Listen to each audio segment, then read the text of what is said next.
Things that you might want to change when you do this swap. Excuse me.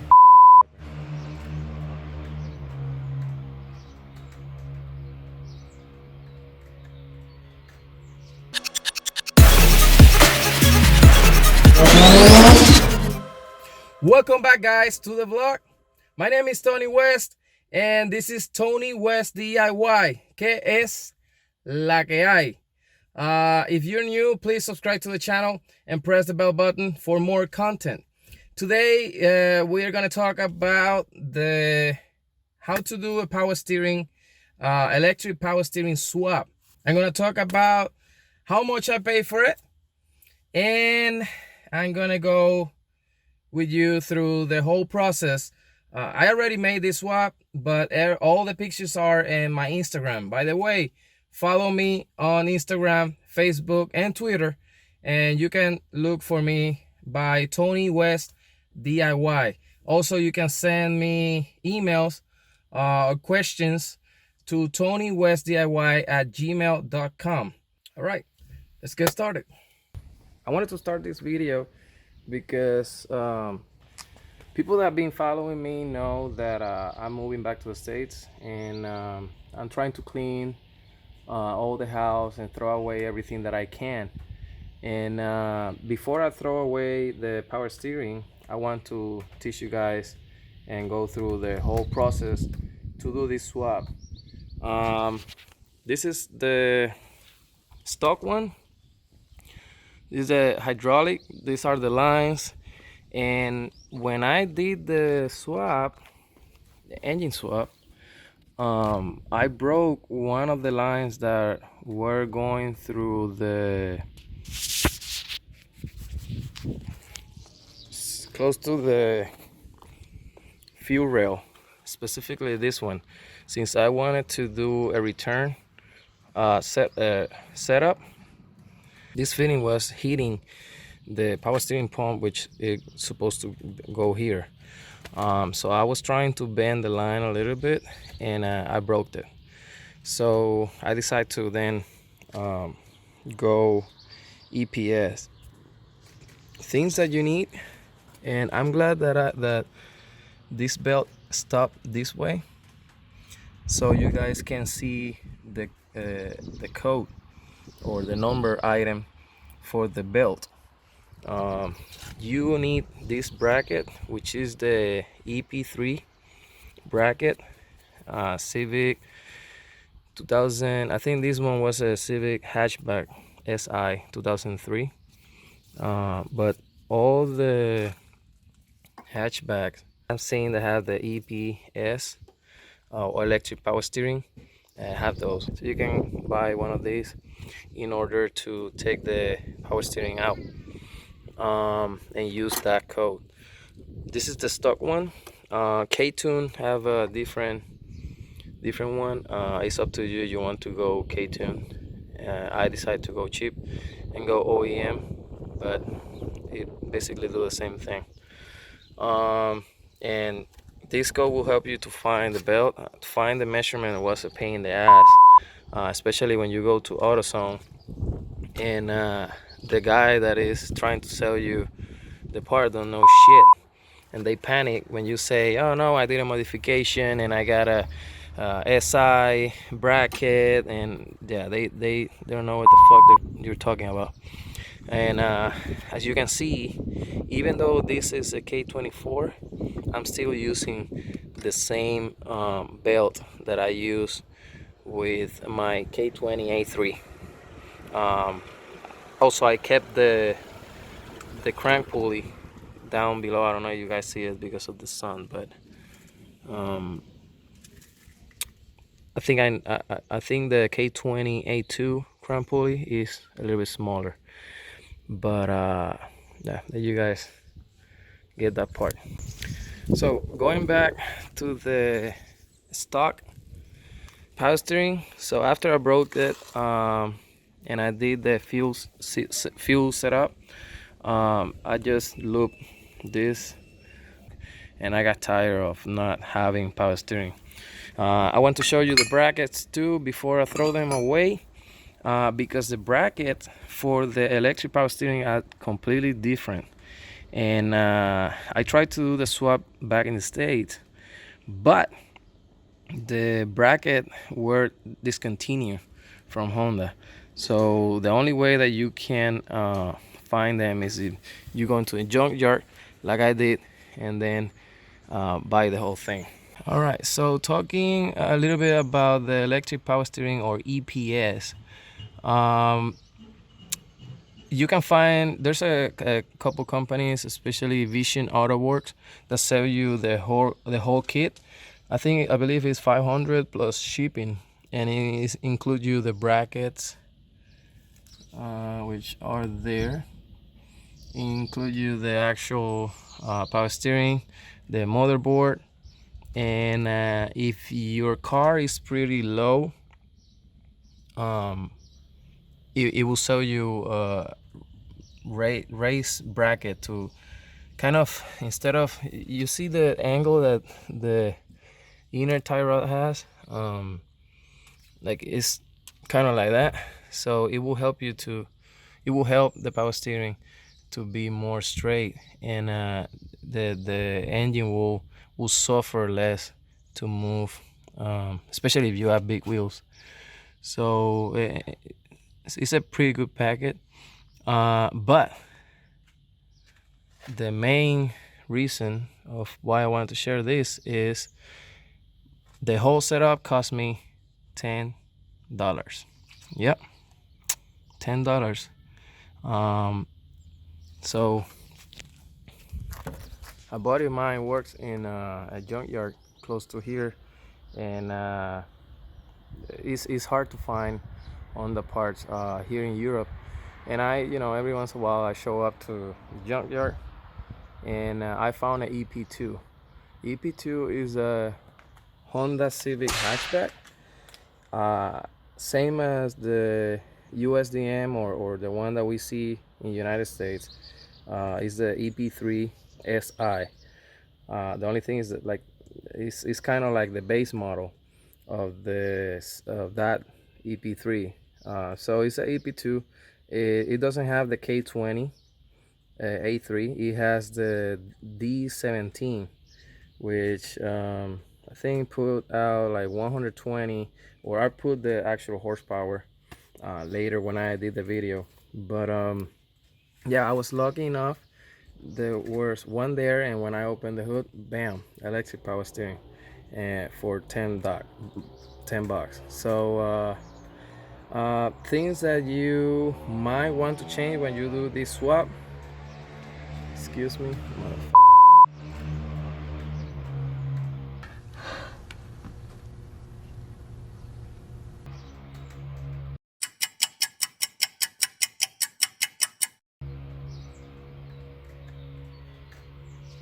Alright, get the fuck out.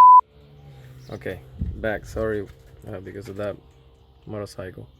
Anyway, things that you want to replace while you're there are the inner tie rods and the outer tire ends, and I actually changed the link. The outer tie rod ends, you have to use the RSX one. Don't use the Civic ones. Let's talk about the actual part that you need. So you need the electric power steering with the motor. All right, so the actual rack and pinion. You need the motor. I pull the whole thing, including the harness, which is this thing you see. It goes back there. I'll show you later where I route it. But I tried to pull the whole thing. It took me a little bit longer to try to take the harness from the firewall, but yeah, I make it work. And the motherboard, the brain box. Also the bracket, like mentioned before. All that is from the Civic EP2 or EP3, whatever you pick. And I changed the tie rod ends. The inner, I changed new ones. The outer, but remember that those have to be RSX. And let's start with the process. Okay, first thing first, I remove the stabilizer bar first so I can have enough room to take the rack and pinion out. Those are two 12 millimeters on each side. So you remove the bar first, and then you get access to the actual brackets. This one has I don't know, you can see it. Let me see. That one has a ground there, which is a 10 millimeters, and then the other bolts, which I believe are 12 or 14, and then you can take those two. It's better if you put the car on jack stand and then remove the wheels as well, and then you remove those two bolts, which I believe are 17 if I'm not mistaken, if not are 3/4. After you take out the stabilizer bar, I took out the inner tie rods. I ordered a crowfoot wrench to make it more easier because of the room. You have the header here, and if you still have the AC lines and shit, the company never sent it, so I got refunded, and I used a 12-inch adjustable wrench. It was kind of hard, but it worked out. So I took out the tie rod ends, and you know, it's obvious, you take it from there, the outer tie rod end, and you remove the castle nut, and you know, take it out from the knuckle arm. So once you take out the stabilizer bar and then the tie rod end, then you can take out the brackets and the actual power steering. One thing that you have to remember is you have to take it out from the steering column, which I'm going to show you guys now. Alright, so the inner part, oh wait, let me turn the flash real quick. Alright, so this is below where the steering column is, below the dash, and you have to take that 10 millimeter bolt out of there so you can slide back that part from the rack and pinion. And once you take that back with the bracket, you slide back the whole rack and pinion and you pull it. So let's talk about, once you're take it back, you put everything together. Before you put the tie rods and the stabilizer bar, now you have to play with the power. So I remember Spaz from Club RSX, he made a DIY how to do this, and I remember he took power out of this fuse box. I believe he took it from one of these two, and he cut a hole here for the harness. I didn't do that because after I did the sound system, I had this one available, and I just took it from there, and then tried to hide it down here where chassis is, and then I run it from where the harness is. So I routed it there. It's not the cleanest job, but it worked. Once I pull the engine out, then I'll try to tuck more stuff out of the engine bay, and but that's where I used to get power. You need a 68 amp fuse, which I'm gonna show you where I put it to try to hide it, and there it is. So I took this cover out and took it from there. Don't mind that one. That one's for the amp, the subwoofer amp. But I took this cover out. I think there's a 10 millimeter knot. Got to take this out, and I pull this back. Yeah, there you go. It's a 10 millimeter knot there, and then you take the whole piece out. I think I caught a part on the plastic cover. We turn this back on. All right, so that cover, I caught a piece here to route those cables. This is the actual harness, the OEM harness for the rack and pinion that goes to the motherboard and the ECU of the car, and this one is the actual power for the rack and pinion. All right, let's go to the passenger side so I can show you where this shit goes. All right, passenger side. So the harness goes this way, and you can buy the plastic cover, so you can cover all that and looks more. It looks better. So I took the plastic cover that goes here, this plastic thing, and pull this out, and then I put the brain box. This is the brain box here. Try to tuck it. I remember there was a bitch to put it here. I don't remember specifically what I did, but it's stable. And this is the brain box. This is the actual harness.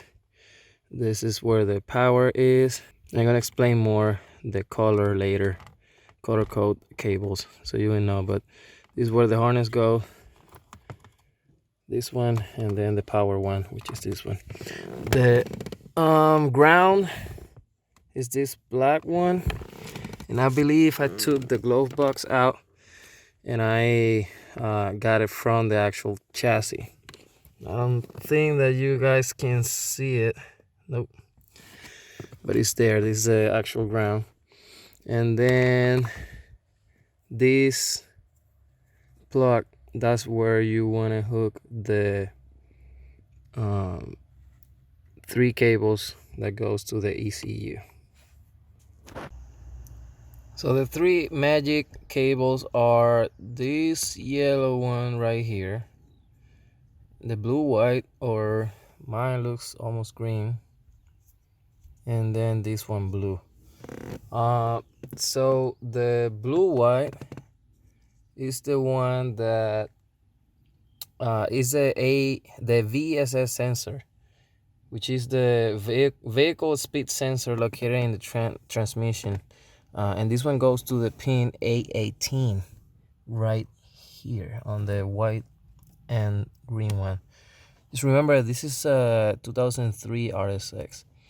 I don't know which, if it's the same cable for the 2005 2006. However, you can find it on the health manual, the pin and the location of the ECU. But so the VSS basically is telling the brain box the speed of the car, so it will be more if it's low or speed, it will be more engaged, so it will be easier to turn the steering wheel, and if it's faster, then it will be a little bit stiffer. So the next one is the engine pulse, the E26 NEP, and that one is this one that looks yellowish, and then it goes to this blue one on this plot. The location for that one again is E26, and then the last one is the yellow cable here, which is the ignition one, and then it goes to the E9 in the harness and the ECU harness, and the cable is black with a yellow line. So those 3 are the ones to make that happen. Moving on. So the power, the one that have the actual power from the battery and this fuse, goes to this plug. Again, I kept the OEM harness, and then that one goes to the white with the blue line that goes here. I believe this red and green goes to the actual power steering motor. But I mean, it's you have to do research, or I did research. The tricky part is just identifying the location in the plug for the ECU. But once you get that part down, it's easy. And for example, the colors are not kind of the same. It's supposed to be blue, but it's like greenish. But you can use the Helms manual as well to try to identify which cable is which. Again, this is not look that nice. You can probably get a, I don't know, I use the OEM harness, but you can cut it here and then make it more fancy. But this is what I got. And once you put the cover in, it doesn't look that bad. So it's stuck. The only thing you can see, and is if you are down, is those cables. But again, you can get the plastic cover that AutoZone sells, and then it will hide the colors a little bit. But if you're sitting down, let me see if I can put the cover back. You're sitting down on the passenger side, it doesn't look that bad. So that's how you do the swap. So reasons of why you do this swap. God damn it.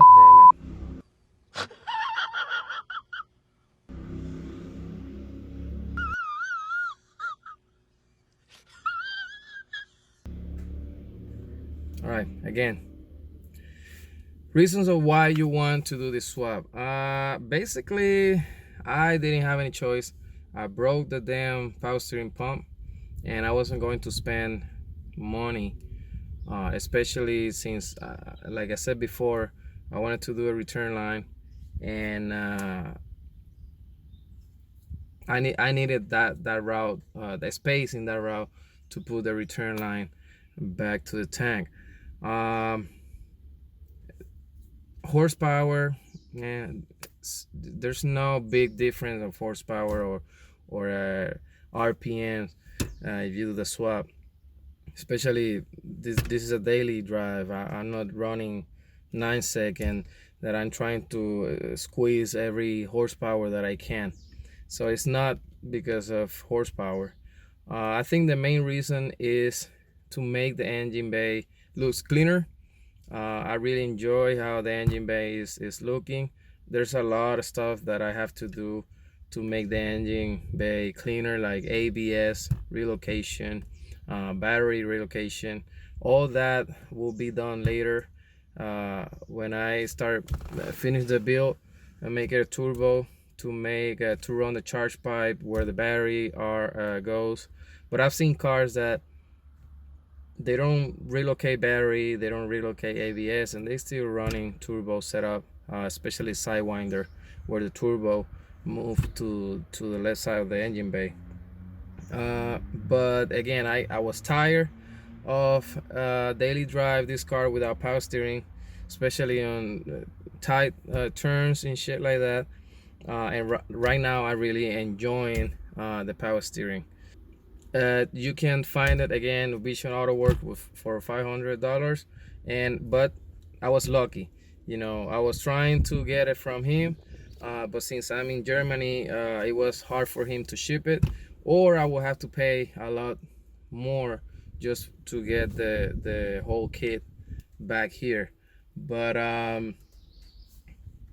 luck, go to junkyards, try to find an EP3 back in the States, and as soon as you find one, just make sure that you grab the rack and pinion, the motor, the BCU or the brain box.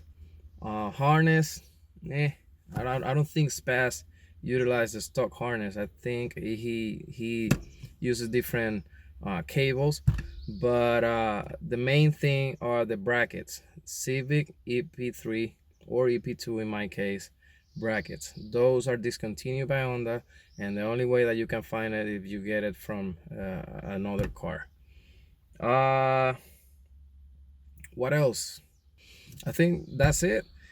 Before I finish the episode, I want to answer a couple questions that I got on my channel. Salsaman 9696 asking me how much did I spend on the bill. He think around $7,000. That's basically what it is. I think I spent around 5,000. But again, I look for prices, I look for different groups, and when it's the right price, then I buy it. And keep in mind that everything that this car, all the modification this car has, I did it by myself. So you have to add the labor cost, and you will have a pretty number of how much it costs the swap. 5,000, and I haven't finished, but I have done everything by myself. He asking me how much horsepower I think I'm putting right now. Again, this is not actual build. I'm just taking OEM parts that help to improve the horsepower and torque. I'll call build when you pull the engine block out and you buy pistons and you buy sleeve. That's the actual build. However, that's why that's what I like about Hondas. People talk a lot of shit about them, but they have to admit that Hondas using other cars, OEM parts, and do Frankenstein builds like I did, or just, you know, the K24 itself, you can get a lot of horsepower and torque, especially if you make it turbo or nitrous. And the weight versus, you know, the shell of the Honda, the weight to power ratio versus a V8 or a Challenger, those are real heavy, that need a lot of torque to move. You know, you can't beat that. Like a real good build, a real good Honda build will fuck every V8 around there. And those are facts. You know, you get a 478 wheel horsepower in the RSX. The V8s, guys, will struggle.